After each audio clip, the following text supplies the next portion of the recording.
While trick-or-treating was approved for many areas amid the COVID-19 pandemic, some families still disapprove. I have two children, two girls, 6 and 10, and so we really just said, "Hey, we're not going to do it this year. It's just not safe, and so to be safe, we're going to try something else and create some new traditions." If you too are like Walls and leaning on the side of caution this year with your kids, you can do so without missing out on the fun. She's planning an indoor celebration with age-appropriate activities for her children. One thing that we're going to be doing is we're going to play board games, and there'll be candy prizes for the different board games that we play. Other things she recommends is enjoying a good Halloween book or movie with your family. There's always books. There's lots of wonderful literature for children about Halloween or just about the fall, about pumpkins, and there's always really good movies out. So, you can watch movie as a family, and that's a really easy thing to do. Have a movie night.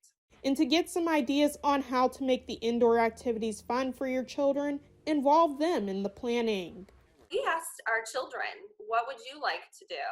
And they had some ideas. So I think one thing I suggest to parents is ask your kids, what would they like to do? Because they might have some really fun ideas that you never thought about. But while some are planning to take the celebration to their living room, others still want to enjoy the tradition of trick-or-treating in their neighborhood. Parents and children doing this will need to prepare for a different experience that involves some precautions, including social distancing.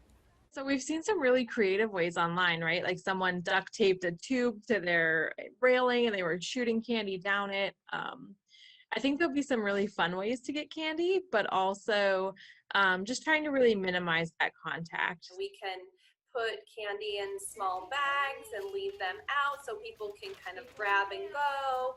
And that just really helps us to minimize the amount of face-to-face contact. Masking is also encouraged to keep others around you safe, and that doesn't mean just your mask from your Halloween costume.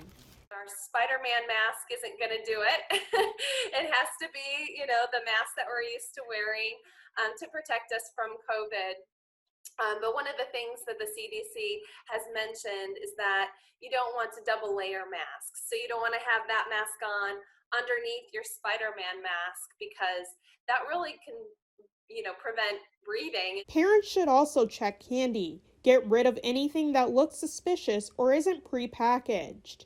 When you're trick-or-treating, just making sure that the packaging on the candy is totally intact, making sure things are prepackaged, not taking anything homemade from anybody's house. And the number one thing to remember is that if you're sick, don't participate. The most important thing is just if someone is sick, that they're not passing out candy or not going trick-or-treating. Which way will you choose to celebrate Halloween this year? Odessa Meredith, YourErie.com.